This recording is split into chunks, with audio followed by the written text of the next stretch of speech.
लहसुन प्याज ही केवल भोजन का दोष नहीं है, भोजन का दोष धन भी है। किस धन से भोजन आया है, जिस धन से भोजन आया है उसका प्रभाव हमारे ऊपर पड़ेगा, भले वो सात्विक मूंग की दाल और रोटी हो, लेकिन वो धन अशुद्ध प्रकृति से कमाया गया है, पाप कर्म से कमाया गया है और मुझे दिया गया है, तो मेरी बुद्धि पर उसका फर्क पड़ जाएगा, उसको बुद्धि भ्रष्ट हो जाएगी। भीष्म पितामह जी, द्रौपदी जी, युधिष्ठिर जी और सब है सैया पर पड़े हुए हैं, जो बाणों की सैया पर, तो उनसे प्रश्न युधिष्ठिर जी कर रहे हैं, तो सटीक उत्तर दे रहे,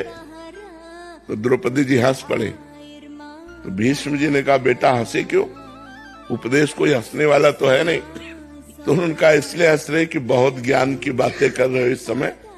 और उस समय ज्ञान तुम्हारा कहाँ गया था जब सभा में मुझे निर्वस्त्र किया जा रहा था और मैं चीख चीख के कह रही थी क्या ये धर्म है, तो आप जैसे धर्मात्मा पुरुष की बोलती बंद थी, क्यों नहीं बोले उस समय, और इस समय आप बोले हो। तब भीष्म जी मुस्कुरा दिए और बोले, बेटा उस समय पापी दुर्योधन का अन्न खा रहा था, 6 महीना बाणों की सैया पर पड़ा, सारा रक्त निकल गया और भीषण कष्ट से, तो वो पाप नष्ट हो गया। अब मेरी बुद्धि पवित्र है, अब जो पूछोगे बिल्कुल धर्म संज्ञक उत्तर होगा। उस समय मैं नहीं बोल पाया क्योंकि पापी